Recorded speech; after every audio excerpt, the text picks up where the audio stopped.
بسم اللہ الرحمن الرحیم رب اشرح لی صدری ویسر لی امری واحلل عقدۃ من لسانی یفقہوا قولی۔ میں شروعات اپنے ایک دوست کے واقعہ سے کرنا چاہوں گا۔ میرا ایک دوست تھا، اس کا نام تھا فاروق اقبال۔ اس سے میری دوستی ہوئی تھی 2005 میں، تو ہم لوگ ساتھ میں مال میں کام کرتے تھے۔ تو اس کا ایک واقعہ جو ہے مجھے بڑا اچھا لگتا ہے اور وہ میں آپ کے ساتھ شیئر کرنا چاہوں گا۔ تو جب وہ مال میں کام کرنے کے لیے آیا، ایسے ہی رمضان شروع ہوا، جیسے آج الحمدللہ رمضان کا پہلا روزہ ہے آپ کا۔ تو وہ جو ہے رمضان میں ہمارے ساتھ رمضان شروع ہوا، ہم لوگ روزہ رہ رہے تھے۔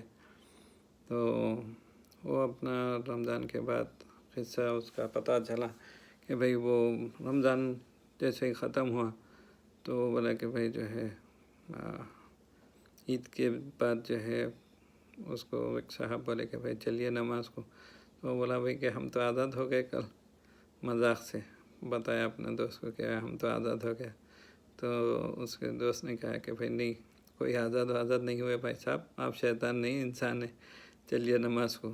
تو انہوں نے اس کو فورس کیا اور وہ جو ہے نماز کو گیا۔ تو انہوں نے اسے سمجھایا کہ بھئی دیکھو ماشاءاللہ آپ جو ہے آپ کا سارا رمضان اللہ کے فضل سے نمازوں کی پابندی رہی، تو ابھی آپ جو ہے آج عید کا دن ہے، آج بھی ساری نمازیں آپ پڑھ لو اور پھر کل سے جو ہے 6 روزے شوال کے رہ جاؤ۔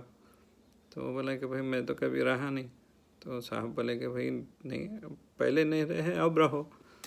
تو بولا ٹھیک ہے، تو وہ 6 روزے بھی رہ گیا۔ تو ماشاءاللہ انہوں نے اس سے کہا کہ بھئی دیکھو 30 روزے رمضان کے 30 دن ہو گئے، اور پھر عید کا دن بھی آپ ماشاءاللہ نماز کی پابندی کرے، اور پھر یہ 6 روزے بھی رہ گئے، تو الحمدللہ آپ کے 37 دن ہو گئے۔ اب 3 دن اور جو ہے ماشاءاللہ نماز کی پابندی کر لو، تو پھر انشاءاللہ زندگی بھر آپ کی نماز نہیں چھوٹے گی۔ تو الحمدللہ اس نے اس بات پہ عمل کیا اور ماشاءاللہ نماز کا پابند ہو گیا تھا۔ اور پھر اس کے بعد اس نے جو ہے اپنے تمام ساتھیوں کو، جو بھی اس کے پاس اس کی مال میں دکانیں تھیں اپنی، وہ سیل فون ایکسیسریز کے سٹورز تھے اس کے، تو اس نے پھر اپنے جو بھی امپلائیز کام کرنے کے لیے آتے تھے وہ ان کو یہی بات ان کو کہنے لگا کہ بھئی نماز کی پابندی کرو، نماز کی پابندی کرو۔ تو ماشاءاللہ اس نے جو ہے جو بھی لڑکے اس کے پاس کام کرنے کے لیے آتے تھے وہ ان کو جو ہے بولتا گیا۔ تو اللہ نے جو ہے تو ان لڑکوں کو بھی ہدایت دی۔ تو ماشاءاللہ بڑا اچھا مجھے اس کا واقعہ لگتا ہے کہ اللہ تعالیٰ جب آپ کی ہدایت کا وقت آتا تو برابر جو ہے آپ کو ہدایت مل جاتی، تو اس کے لیے جو ہے بس محنت کرنی چاہیے تھوڑی سی۔ تو اس کا واقعہ مجھے بڑا اچھا لگتا ہے کہ بھئی اس نے جو کوشش کی، اب اس کے بعد اس کی وجہ سے کافی لوگ جو ہے ماشاءاللہ، اور جن لڑکوں کو اس نے کہا پھر وہ لڑکے اپنے دوست احباب کو بولنے لگے۔ تو اس طریقے سے ماشاءاللہ کئی لڑکوں کی ہدایت کا وہ فاروق ماشاءاللہ ذریعہ بنا۔ تو کوشش ہماری یہی ہونی چاہیے کہ اللہ تعالیٰ جو ہے ہم سے بھی راضی ہو جائے اور ہمارے لیے بھی جو ہے ایسی کوئی سبیل ہو جائے جس میں ہماری مغفرت کا ذریعہ بن جائے۔ اللہ تعالیٰ پتہ نہیں کب کس کی کیا نیکی اللہ تعالیٰ کو پسند آ جائے اور اللہ تعالیٰ اس نیکی کے ذریعے سب کی جو ہے مغفرت کر دے۔ اللہ تعالیٰ قرآن میں بار بار فرما رہی نماز کے تعلق سے، کئی جو ہے آیتیں نماز کے تعلق سے بار بار اللہ تعالیٰ قرآن میں فرما رہا ہے، واقم الصلاۃ واقم الصلاۃ۔ نماز قائم کرنا ہے، نماز پڑھنا نہیں ہے، صرف جو ہے آپ نہیں پڑھنا ہے بلکہ آپ بھی پڑھنا ہے، اور اپنے ساتھیوں کو، اپنے دوست احباب کو، اپنے گھر والوں کو، سب کو بولنا بھی ہے نماز کے لیے۔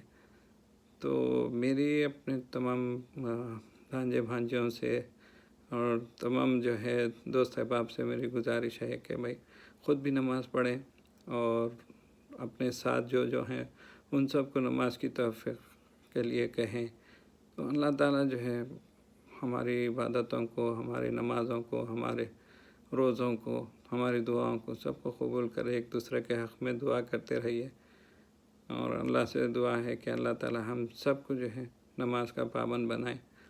نماز کے لیے خاص طور سے اللہ تعالیٰ بار بار ارشاد فرما رہے ہیں، تو ہم کو نماز، اور حدیث میں بھی ہے کہ من ترک الصلاۃ متعمدا فقد کفر، جس نے جان بوجھ کے نماز چھوڑی اس نے کفر کیا۔ کتنی بڑی بات ہے کہ بھئی انسان، ہم پیدا تو ہوئے مسلمان، لیکن اگر ہم نماز نہیں پڑھ رہے ہیں تو ہم کس منہ سے اپنے آپ کو مسلمان کہلائیں گے؟ تو اللہ تعالیٰ اس وقت جو ہے ماشاءاللہ ایسا دنیا میں فی الحال ایسے واقعات ہو رہے ہیں کہ کرونا وائرس کے چلتے جو ہے ہم کو کوئی جو ہے، ابھی ہمارے پاس اتنا وقت ہے ماشاءاللہ، کوئی کام نہیں ہے، کہیں جانا آنا نہیں ہے، گھر پہ ہیں، تو کوشش کریں کہ اللہ تعالیٰ جو ہے ہم کو نماز کا پابند بنا دے، وقت پہ نماز ادا کریں، قرآن پڑھیں۔ نماز جو ہے، نماز جتنا ہمارے سے ہو سکتا وقت کے ساتھ ادا کرنے کی کوشش کریں۔ جیسے اذان ہوئی فوری نماز پڑھ لیں، کیونکہ شیطان کا کام یہی ہے کہ وہ نماز سے جو ہے ہم کو ٹالتا ہے کہ بھائی ابھی تو اذان ہوئی، تھوڑا ٹائم ہے، تھوڑی دیر سے پڑھ لیں گے، یہ کام کر کے پڑھ لیں گے، یہ کام کر کے پڑھ لیں گے، ایک کسٹمر دیکھ لیں گے، ایسے کچھ نہ کچھ معاملے میں شیطان جو ہے ہم کو غافل کر دیتا نماز سے، اور پھر نماز کا وقت نکل جاتا، پھر ہم سوچتے کہ بھئی کل سے پڑھ لیں گے۔ وہ کل کبھی نہیں آئے گا، تو جو کرنا ہے وہ آج ہی کرنا ہے ہم کو۔ کل پہ اگر آپ ڈالیں گے تو پھر مسئلہ ہو جائے گا، اور وہ کل آئے گا نہیں، کیونکہ پھر وہ کل میں بدل جائے گا۔ تو اس لیے کوشش کریے کہ جو آج کرنا ہے وہ ابھی سے کرنا ہے۔ تو ہر وقت جیسے ہی نماز کا وقت ہوا اذان کے ساتھ نماز پڑھ لیں، تو جو ہے ہماری یہ کیفیت ہم سے دور ہو سکتی ہے، ورنہ شیطان ہم کو ٹالنے پہ مجبور کر دے گا۔ تو انشاءاللہ جو ہے میری سب بچوں سے یہ گزارش ہے گھر میں، پلیز بیٹا نماز کی پابندی کرو۔ ابھی اللہ تعالیٰ موقع دیا، رمضان میں ہمارے شیطان بن رہتا تو ہم کو جو ہے اللہ تعالیٰ نماز کی توفیق دے دیتا ہے۔ تو کوشش کرو یہ 30 دن کے جو ہے اگر ہماری نمازیں ہو گئی تو پھر انشاءاللہ باقی عید کے دن بھی نماز کی پابندی کرو، پھر 6 روزے رہ جاؤ تو 37 دن ہو گئے۔ اس کے بعد اور 3 دن اگر محنت کر کے نماز پڑھ لیے، 40 دن کی نماز ہو گئی، تو انشاءاللہ پھر زندگی بھر ایک نماز نہیں چھوٹیں گی انشاءاللہ۔ تو کوشش کرو پلیز نماز کی پابندی کرو، اور اللہ تعالیٰ جو ہے نا نماز کو کامیابی کے ساتھ جوڑ دیے ہیں، حی علی الصلاح حی علی الفلاح۔ ہمیشہ جو ہے جب آپ آؤ نماز کی طرف اور آؤ کامیابی کی طرف۔ اگر آپ نماز پڑھ لیے تو آپ کامیاب ہو گئے، دنیا بھی آپ کی کامیاب ہو جائیں گی انشاءاللہ، اور آخرت بھی کامیاب ہو جائیں گی۔ اپنی زندگی میں نماز کو لا کے دیکھو۔ ایک تو سب سے زیادہ الا بذکر اللہ تطمئن القلوب، کیا تم اللہ کا ذکر تمہارے دلوں کو سکون نہیں بخشتا؟ سب سے بڑی چیز جو ہے آپ کو دلی سکون مل جاتا ہے نماز وقت پیدا کرنے سے۔ تو یہ سب سے اہم کام ہے، سب سے بڑا جو ہے سکون قلب جو ہے آپ کو اللہ کے ذکر میں ہی ہے، اور کہیں نہیں ہے۔ ساری دنیا میں کئی لوگ ملینر بلینر ہیں، لیکن ان کو سکون نہیں ہے۔ اس کی وجہ یہ ہے کہ ان کے پاس ان کی زندگی میں نماز کی کمی ہے، اللہ کی اطاعت کی کمی ہے۔ اگر نماز آ جائے زندگی میں تو پھر آپ کے دل کو اتنا بہترین سکون اللہ تعالیٰ عطا کرتے ہیں کہ پھر آپ کو کسی اور چیز کی جو ہے فکر ہی نہیں رہتی۔ اور پھر اللہ تعالیٰ جو ہے نماز قرآن میں اللہ تعالیٰ یہ بھی فرما رہے ہیں کہ جو ہے ان الصلاۃ تنہی عن الفحشاء والمنکر ولذکر اللہ اکبر اللہ یعلم ما تصنعون، کہ بھئی نماز آپ کو جو ہے برے اور فحش کاموں سے روک لیتی۔ آپ کی زندگی میں جب نماز آ گئی تو سارے برے کاموں سے آپ خود بخود محفوظ ہو جاتے۔ تو نماز کو اپنی زندگی میں لا لو تو پھر کامیابی آپ کے قدم چومیں گی انشاءاللہ۔ تو پلیز میری سب اپنے گھر کے بچوں سے میری گزارش ہے کہ خاص طور سے بیٹے یہ رمضان جو ہے اپنی زندگی میں اہم رمضان جو ہے اس کو بناؤ، نماز کی پابندی کرو، اور رمضان کے بعد بھی جو ہے شوال کے روزے رہو، اور نماز اس کے بعد زندگی میں انشاءاللہ ایک نماز نہیں چھوڑیں گے، ایسا عہد کر لو۔